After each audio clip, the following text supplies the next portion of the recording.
The story starts with a boy named Yu Haruna who lived comfortably in a suburban town with his younger sister, Chitos, and their parents. Until upon accepting a job in the United States, their parents sent them to live with their older sisters, Maya and Hibiki, starting a new life in Tokyo and locking themselves in Twitter to evade their reality.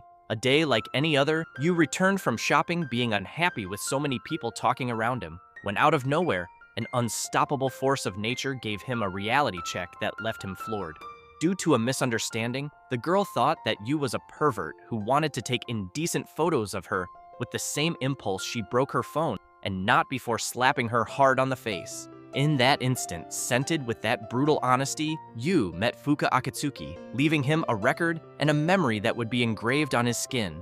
When he returned home, his sisters were waiting for him to make fun of him and advise him that he should leave the phone for his own good. Yu ignored them because there were more important things than a stranger humiliating him in public. Even with a red face from embarrassment and from the blow, Yu watched on television the new success of his childhood friend, Koyuki Hinashi, the most famous idol, singer, and songwriter in Japan. His sisters insisted that she became a renowned artist, and he is still an apathetic failure. Yu didn't care because there were better things like keep checking, for example, Twitter. The next day, he took his documents to the local high school to start studying and, incidentally, look for Fuuka and return her disc so as not to keep anything of hers. He immediately found her swaying in the wind on the edge of a canopy. Again, Fuuka thought that he was taking photos of her. Yu was yelling that he was just looking at the sky. Again, she threw the spare phone towards the trees. Yu desperately ran to look for it, to which Fuuka helped him if she could verify that he took photos of the landscape. In the middle of the search, he returned the disc that he forgot the first time they met. Without further ado, Yu gave up because Fuuka didn't have a cell phone to call him on the spare phone. In the morning, he went to school where he found Fuuka in the same class, although they passed him with great indifference.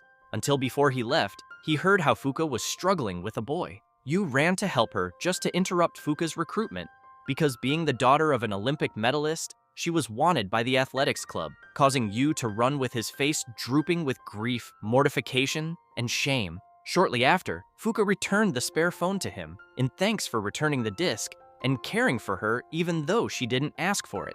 Once introduced, Yu wondered if it was wise to invite her to the movies with the tickets that Maya gave him. To her surprise, Fuuka is interested when she sees that it is the movie that has the new song by Koyuki, of whom she was a big fan. The day of the appointment, they were to see each other in front of the statue of Hachiko. Hours passed without seeing that they were next to each other before Fuuka shouted his name to the wind to find him. Once they found each other, they noticed that there was a discount for couples. Without thinking about it, they pretended to be boyfriends for the rest of the date, feeling that it would not be bad to fill the holes in their hands with the other's hand. A perfect date to the end. The emotion of the moment was forgotten when he saw a familiar name on his phone, asking him, "Do you still remember me?" Yu took a long time to respond, among other things by paying too much attention to a classmate, Makoto Mikasa. Yu noticed that he was very interested in Fuuka. His doubts grew when they were sent to wash the school pools. She was bluntly blunt about whether she had anything or was at least interested in Makoto. Big was her surprise to learn that they were just friends. And even if they weren't, Makoto doesn't like women, so Fuuka worried about finding her place in the world and crying over Koyuki's songs. The latter made Yu take off his grief and reply to that message from an old acquaintance who was none other than his childhood friend, Koyuki Hinashi. After speaking as before, Koyuki invites him to her concert at the Budokan, the maximum bastion of music and culture that from a light music club to established artists dream of playing there. However, Yu already had plans with Fuuka that same day, which by chance was to go to the Budokan to see Koyuki in the front row. Koyuki, who did not expect it, gives himself body and soul to his friend. Reunited by a beautiful coincidence, Yu looked impassive at how far she learned to dream.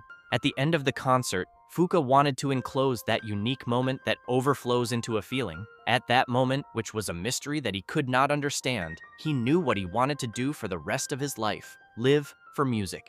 Fuuka's excitement to form a music club with Makoto and Yu made her forget a small detail. They had no money to buy equipment, and Yu's lack of musical and social skills would be a liability, to which Fuuka resolved go to the beach for a while to work as waiters in a beach restaurant, collect money, and help Yu gain more self-confidence. On paper, it sounded easy, but Yu's ineptitude and shyness caused more problems. He thought about returning home, but Fuuka motivated him to give a little more effort for her and for the club.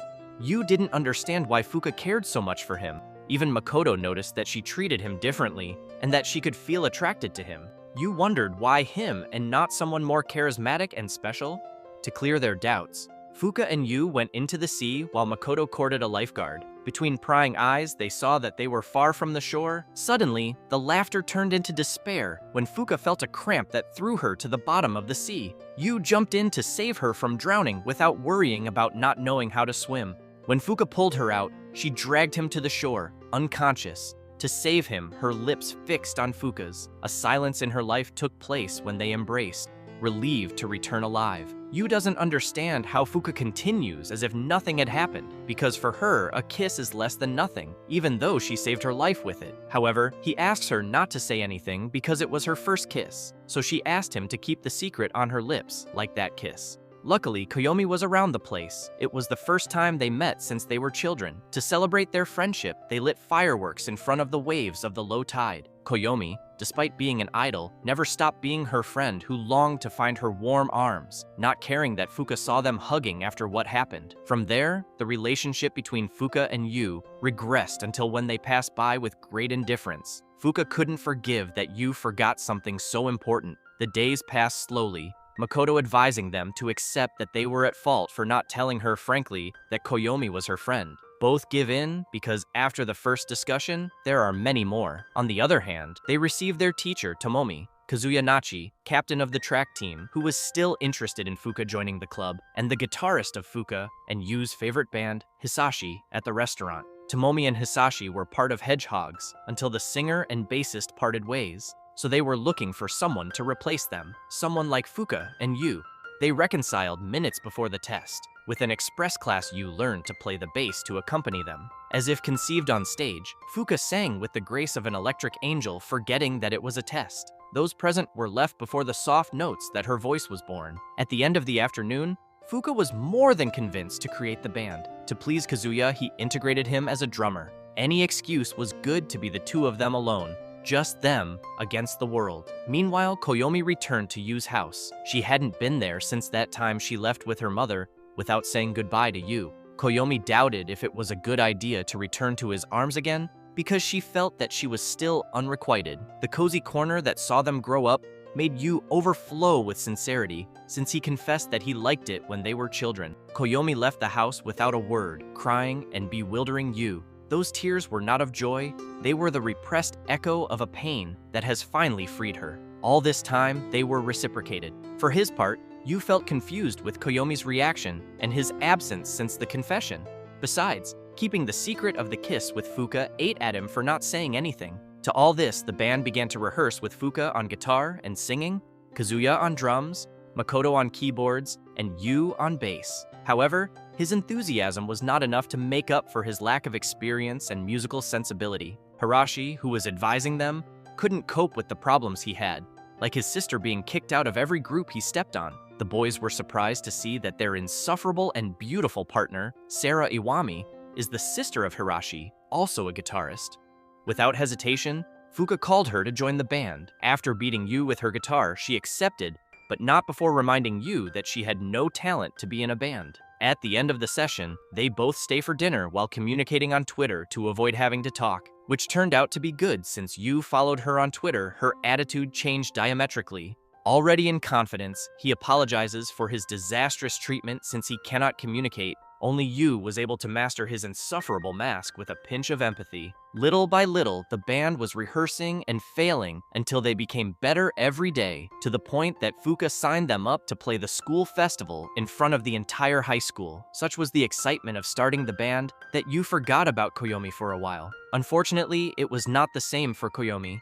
The world kept moving forward, and they kept repressing their tears, which diminished their performance in the studio and in their day-to-day, sinking into the nostalgia of simpler times. Times when Yu took care of her despite being a coward. Koyomi enjoyed spending the afternoons with him throughout the town until she forgot that, when she returned home, screams and fights awaited her. But Koyomi didn't care. She wanted to sing the songs that Yu loved and that would make a snowman when winter comes.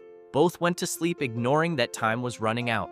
One day, the inevitable came. Her parents divorced. She went with her mother to Tokyo and did not want to say goodbye to Yu. Loneliness and the enormous fear of dying far from him intimidated her. It still weighed on her to leave without saying goodbye, because she couldn't even look him in the eye without breaking. In his mind, he asked her forgiveness if he had seen her tear up because of the memories that hurt her. Determined to remedy her mistakes, she went to Yu's house to invite him to her concert in Yokohama and incidentally apologize for being distant. However, Koyomi reprimanded him because she knew he was hurting her with his cruel silence. In the end, Yu apologized without further ado, without further rancor. Yu told him about the band that Fuuka put together inspired by his favorite group, Hedgehogs. He told her that they would play at the school festival. Listening to him, his heart begged him to look for him and to give him his love in the promise they made to sing on the same stage.